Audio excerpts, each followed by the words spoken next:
What does she look like now, Ned? Look, she's looking at herself. Like, who is that? Where's that person at? Butt. And there's the button.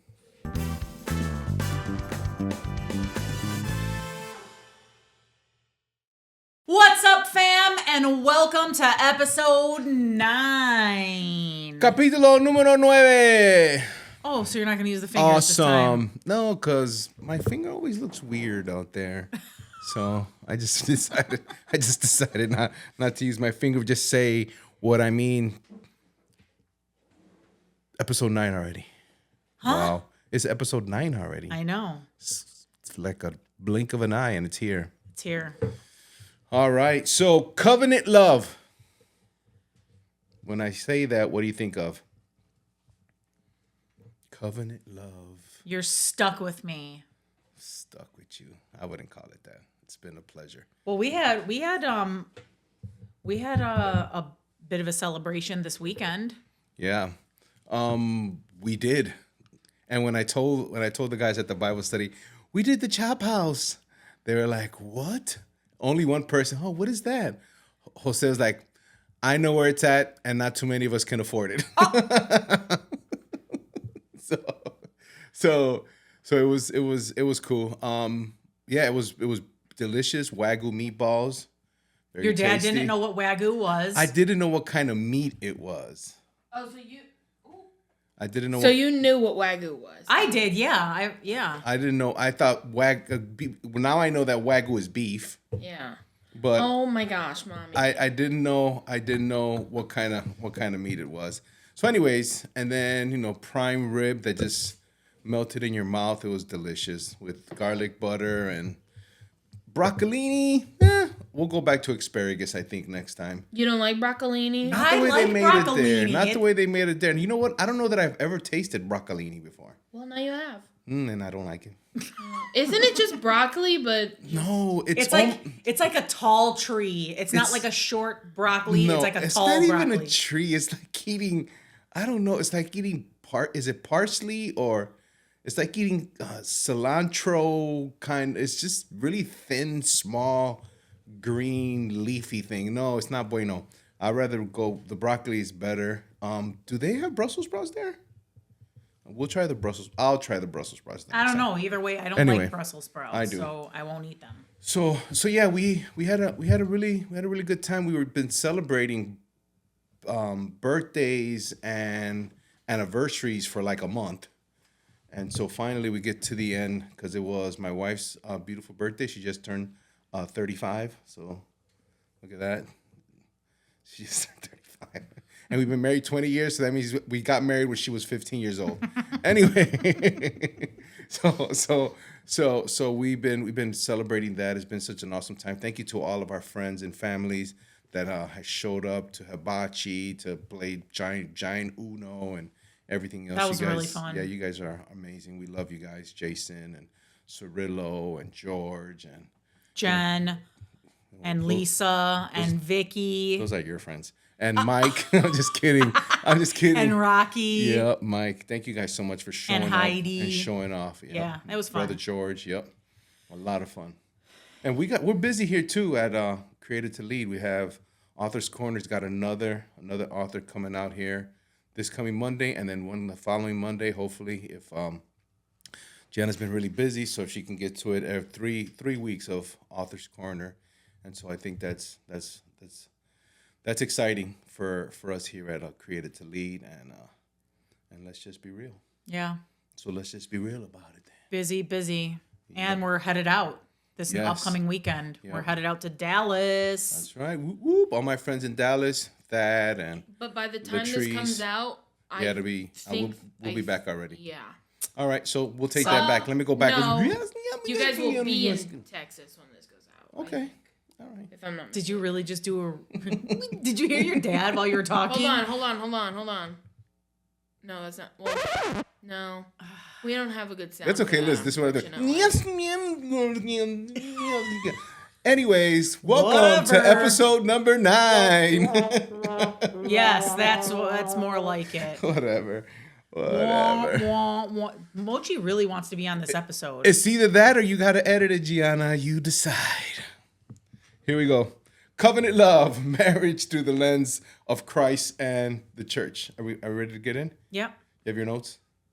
You ready to rock and roll? I have like 2 sets of notes, so I hope that I can toggle back and forth. All right. So, marriage is meant to reflect the love between Jesus Christ and the church.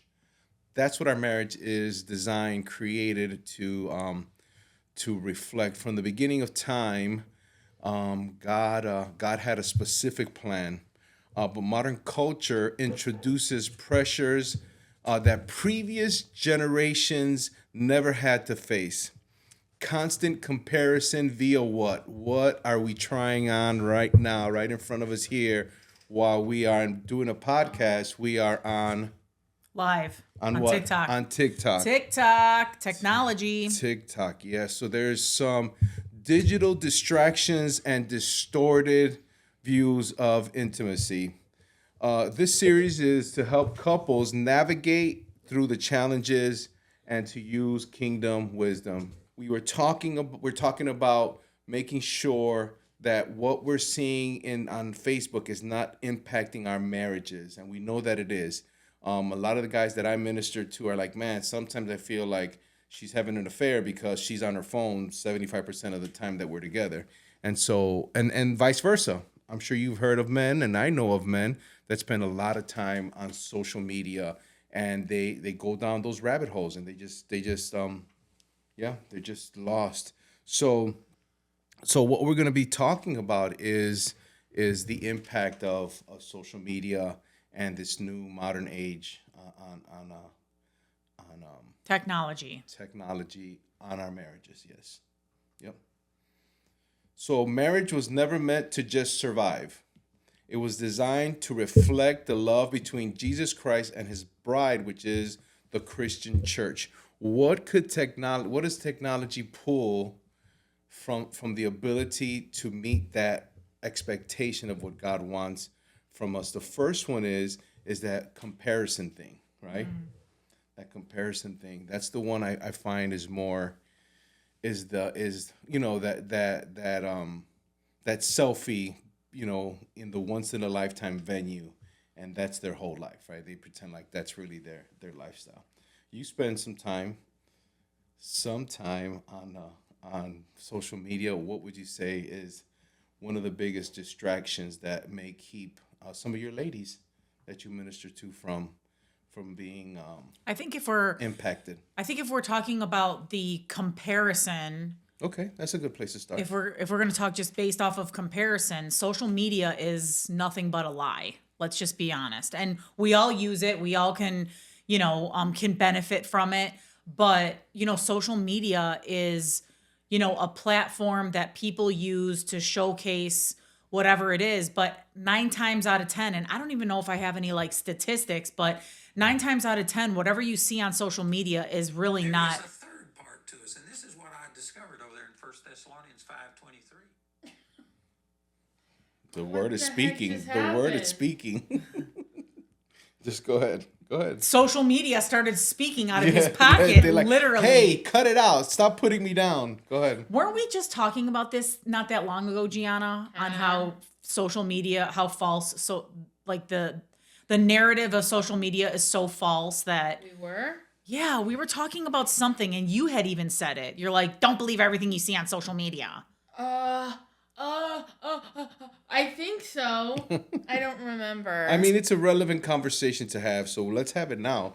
What are some of the things that impact you even, Gianna, that comparison is a big thing, not even in just marriages. It's just especially with, we were talking about that youth stuff, and that's where a lot of that comes from. When I was that age, even now, comparison is still the biggest thing that a lot of teenage girls deal with, because a lot of there's Facetune where you can alter your body to make it look good, and then other little girls see that, and now they're on calorie deficits at the age of 14. So it's just, there's a lot of things, especially when it comes to comparison, that happens on social media that gets girls in a place where they're depressed or they have body dysmorphia or things like that. I'm so glad that we didn't have that. Yeah. I don't know what I would have done had I been in the generation where there was social media. It was tough enough growing up in school as it is without social media and just being part of any kind of social norm. But like now that there's social media, it's so amplified. And if we're talking about it in the context of marriage, it could be a very dangerous place, especially for wives. So I think the same thing that Gianna's talking about with, teenage girls, it could be the same way for women in marriage. Especially, I can even talk about myself, being that I am, now considered middle age, in my 40s, and things start to change, and your body starts to change, and you find ways. My husband's always like getting on me for like the newest creams that I take advantage of and hair things and all this stuff that you see on social media and I don't look at it like I'm altering myself, but I'm maintaining myself because the realities are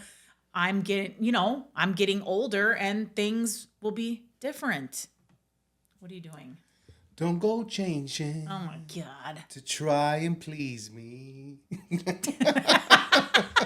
Babe. Sugar, you age, not that we drink, but you age like fine wine. You are gorgeous. Let's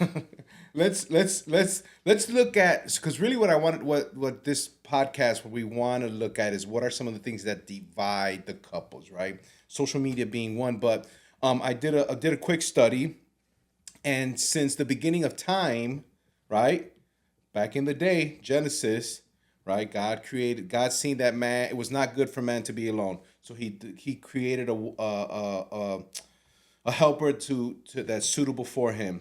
And now I have the perfect helper for me, and here comes the enemy trying to divide and take that out, right?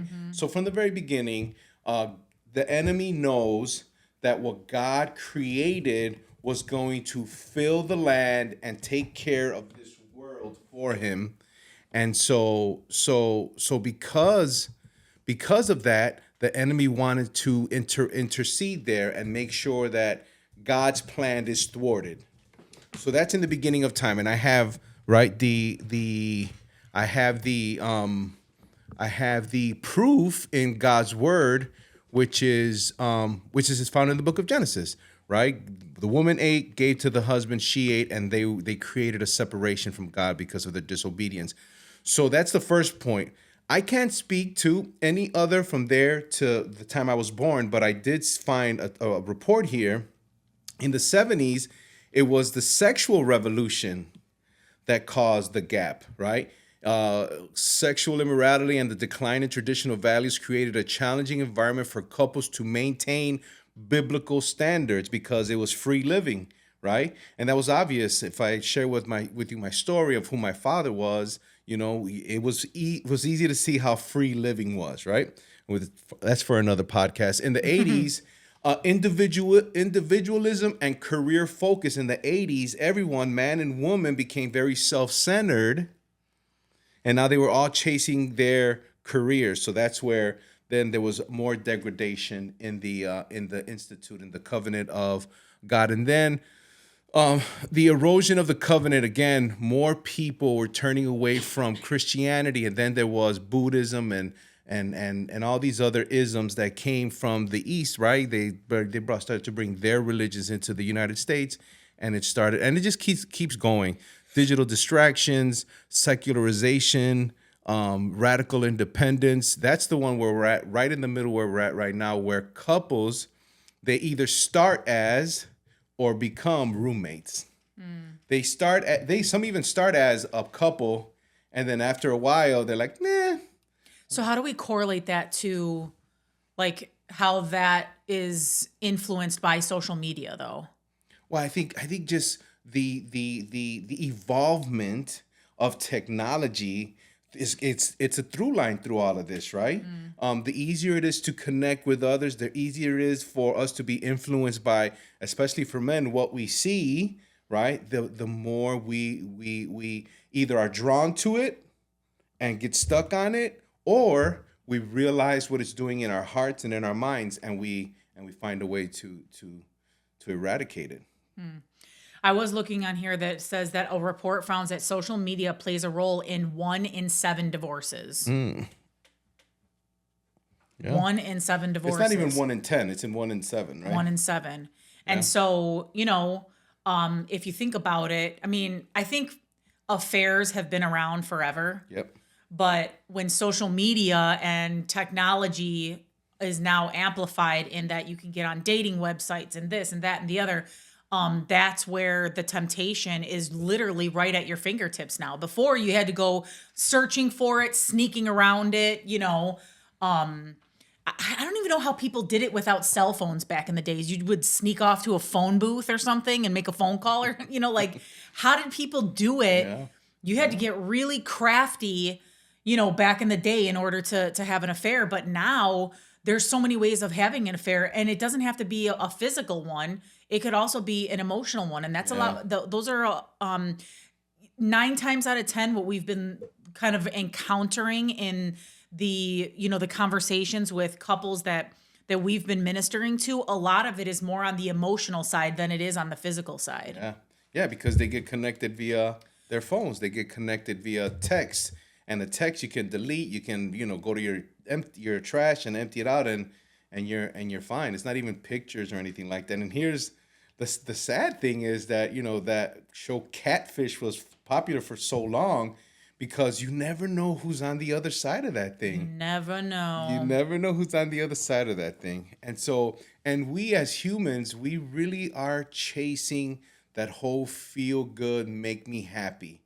And sometimes the rush, the thrill of that other woman or that other man is what makes our hearts pound, right? What we should be doing is be connecting with the one who created your heart, right? Mm-hmm. It's always going to come back to that from my perspective. Whenever I'm sad, whenever I'm angry, whenever I'm mad, whenever I feel lonely, whenever any of those things, it is because my time with the Lord has taken a backseat. And so I think for marriages, we need to remind them that the purpose of marriages is not to make you happy. It's to make you holy. Hey, look, for a very long time. Wait, read the whole thing through that you have there on your notes. To make you holy and mature. And mature. Make you holy and mature. And if you think about it, the arranged marriages that still occur right now, right? They last longer. Not that they're perfect, but they last longer than those that are not arranged, because they're not looking to be happy. Because a lot of times you go into those things miserable because you made me marry this person. But as you get to know each other, right, and as you get to grow with each other, and you get to mature with each other, and you use those battles, and you use those arguments, and you use those disagreements to help pull you closer to the Lord, and have Him be the one that gives you counsel on how you deal with your wife, that's where I believe maturity begins to come. And here's the worst part, and I hate to say this, the most immature for me, the most immature species in between male and female, the most immature species is the male. I second that motion. Been new.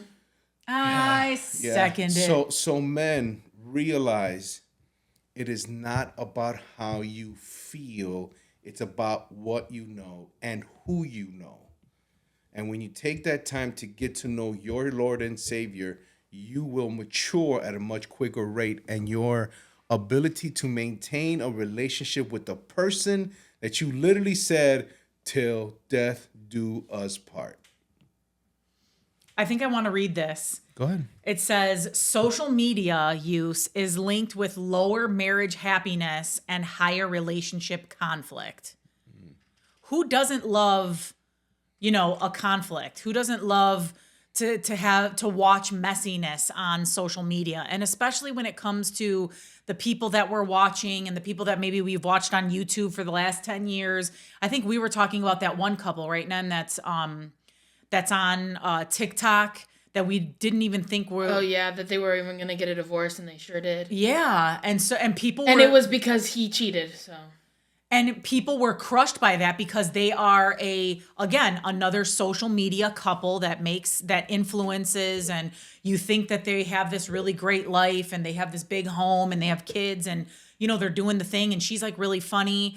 And then all of a sudden it's like this big crash out and they're no longer together. She's doing things on her own.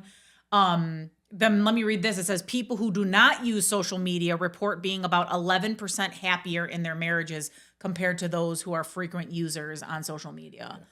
And 11% is a big deal if you think about followers, right? Yeah. I got over 1.9 thousand followers. So 11% of that is a big number, right? Yeah. And there's people that have more than me, obviously, right? And there's channels and podcasts that have a lot more than that. So 11% of that number is huge. It's huge for something that is just meant to create a safe place to either share your thoughts and your ideas and or to communicate with those that you can't be, front and center like we are here, right? So it's a big deal. It's a big deal. Let's not make social media the complete devil at this moment. No. What are the benefits for couples in utilizing social media? So I wanted to say this before I answer your question. The devil, the enemy, Satan has never created anything. Correct. He has just perverted what God has created. Right. So social media is not evil. Social media perverted by the enemy is evil. Correct. So what we need to do is make sure that we are using the fruit of the Spirit, love, joy, peace, patience, goodness, gentleness, faithfulness, kindness, and self-control before we post, so that we maintain the real reason, the real purpose that God created social media. Because I can tell you, anything that was created by God, including social media. Yeah. Right? So your question again. My question is, I don't want this to entirely go down the route of, we hate social media. Yeah, social media being the enemy. Now that you've covered that, what is the benefits of a couple having and or utilizing social media? I believe communication between couples in text, it's a beautiful thing.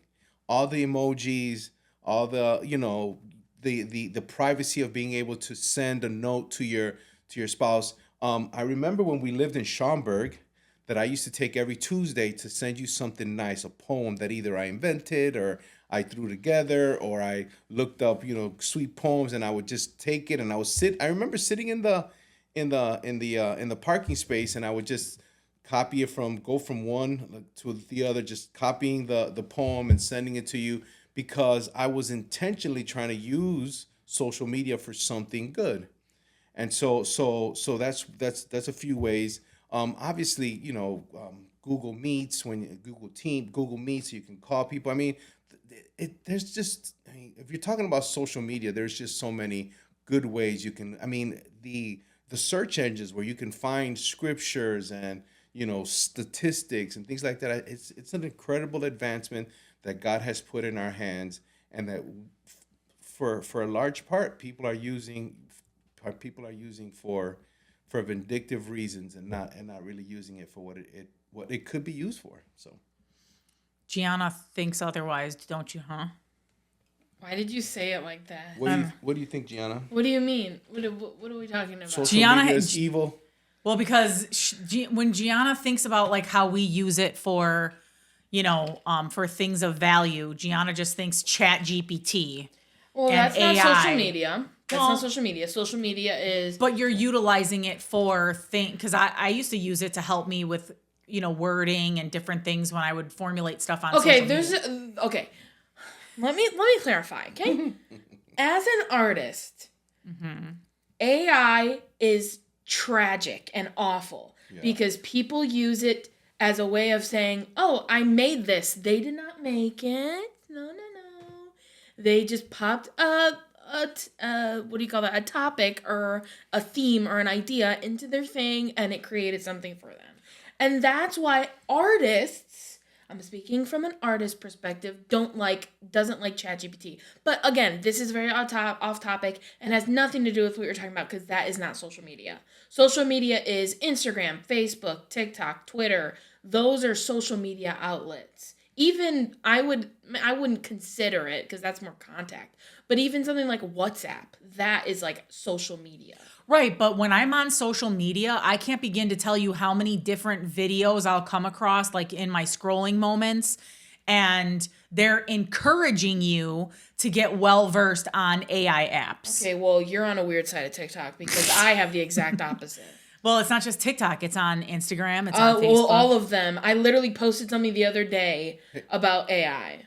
I would have to say, it's like, what am I looking for?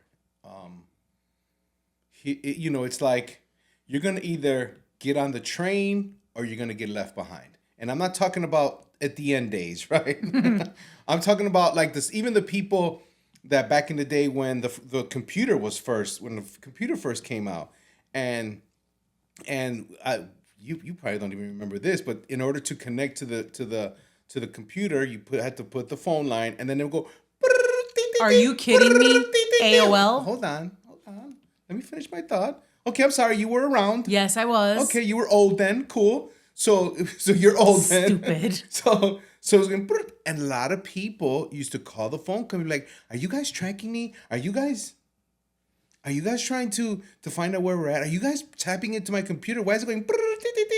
Oh, we're trying to connect you to the internet, man. It's not, And so from the beginning of time, there was a lot of skepticism about what the internet was going to bring.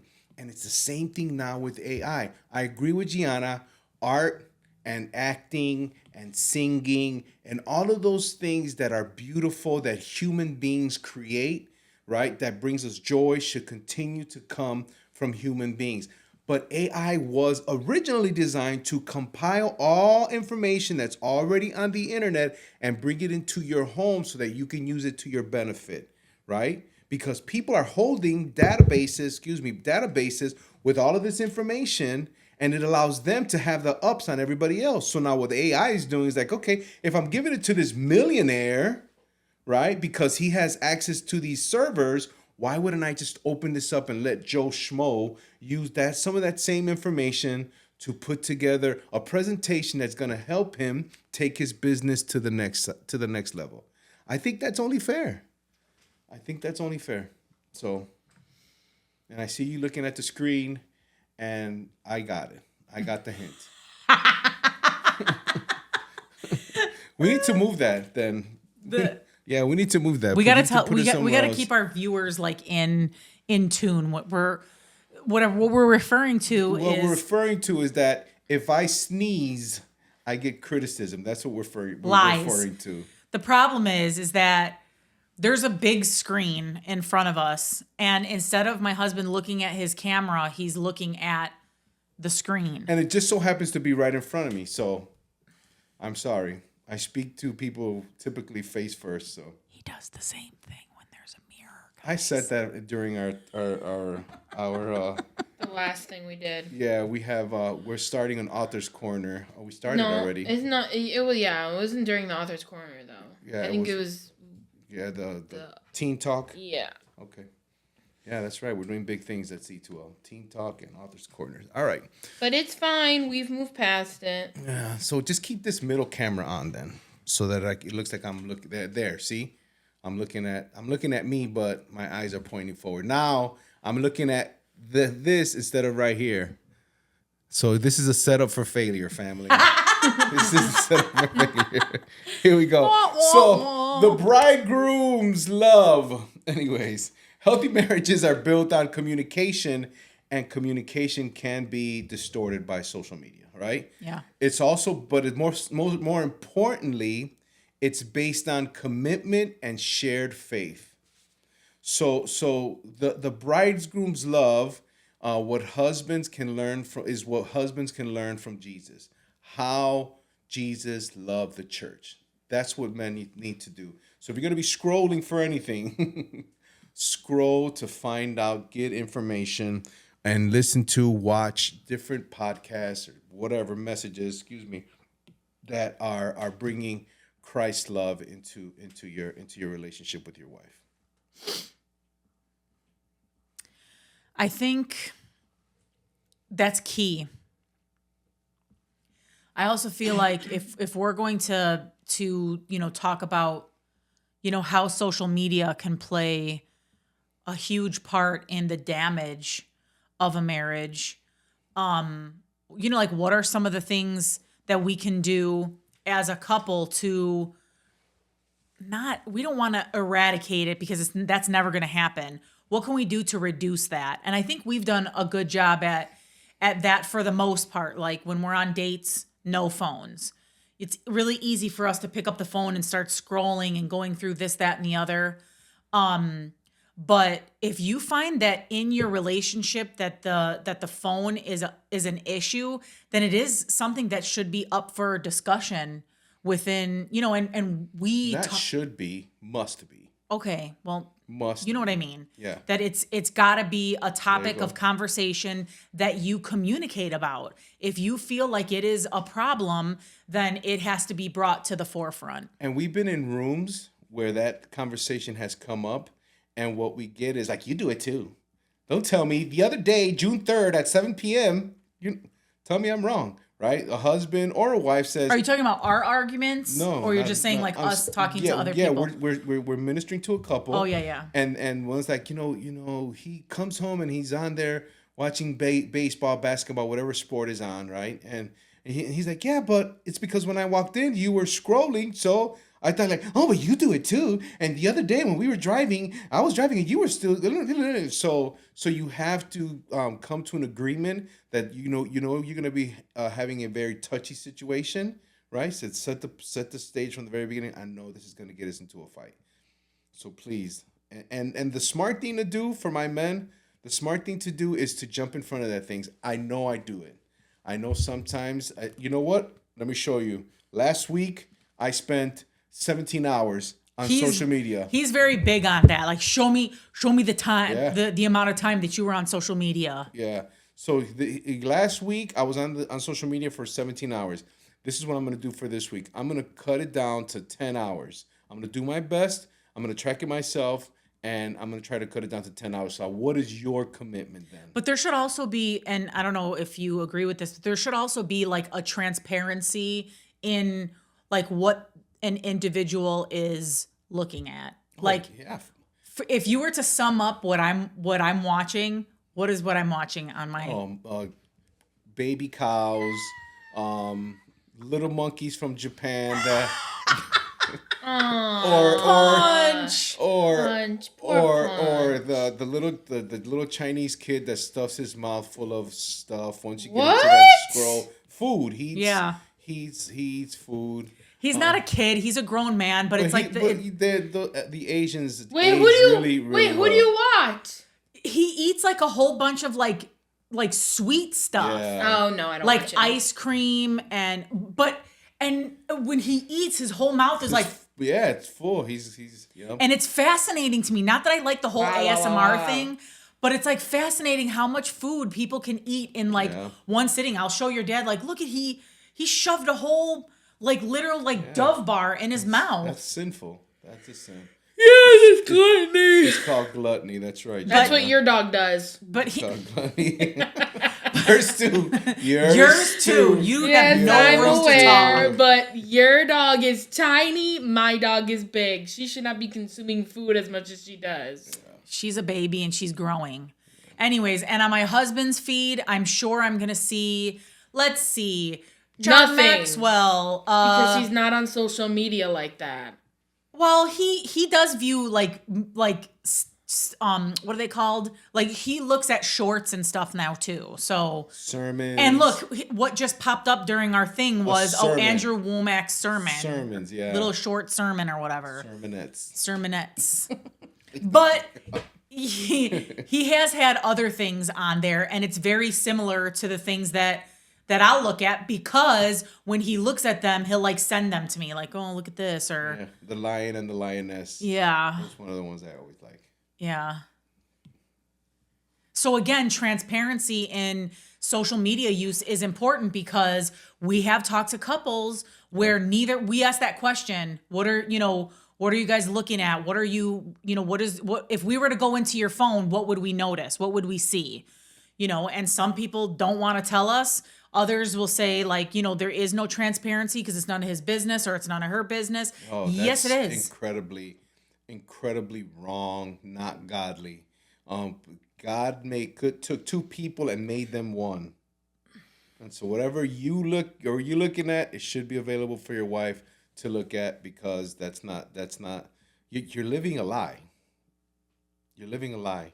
You're living a lie. You're living in the shadows, and only the enemy lives in the shadows. Well, and I think going back to what we were talking about before, there's a lot of things, maybe not just on social media, but in technology in general, that quite possibly keeps us in sin.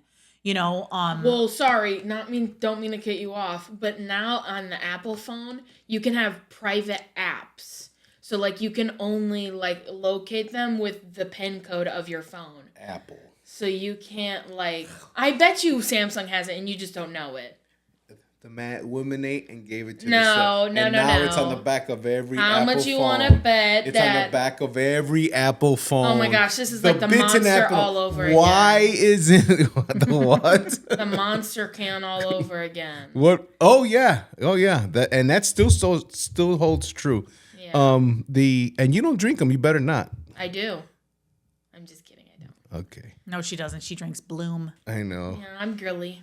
She is girly. So, anyways, yeah, there's an apple on the back of the phones. We'll Either have way, for another that day. is very scary when it comes to, and we've talked about this on past podcasts. Those that have sat around our table know that when it comes to marriage, there has to be full transparency. There is no what's mine is mine and what's yours is yours, and I have privacy. My husband told me one time in our whole 22 years of being together that something was none of my business.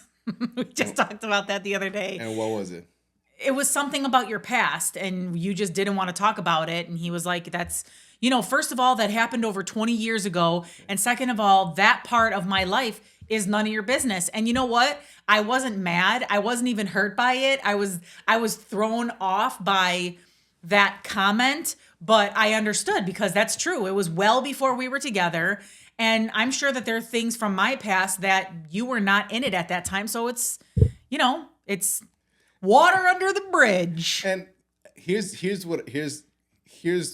rule that I keep, right? If there's something in my past that I would not want you to know so that you don't look at me differently, right?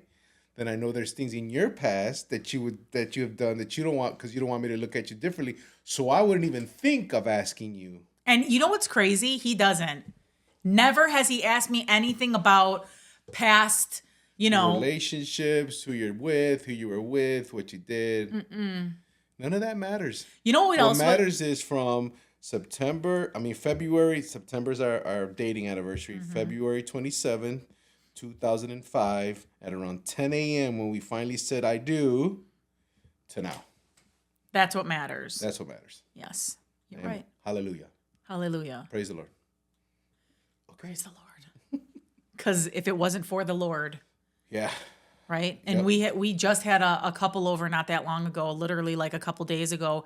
And that was one of the things that we said, like, had it not been for the Lord. Yeah. And I remember when we were back at Clementi, when we stood on the stage with those little cards or those signs that said, on the brink of divorce. on the brink of divorce. And then, but God, stepping in and showing us the way that we should go. I mean, even up until the topic that we're talking about now, when it comes to social media, it is so easy for us to get sucked in to a different narrative, right? Looking at a different couple that has a bunch of money and has this and has that. And then you look at your spouse who is, working 2 jobs and doing all that they can to try to, maintain the household and all this stuff. And now you're fantasizing about a life that you do not have. That one? Yeah, that you don't have. And now you're building this regret against your spouse, or not regret, what's the word I'm looking for? Resentment, because you don't have that life.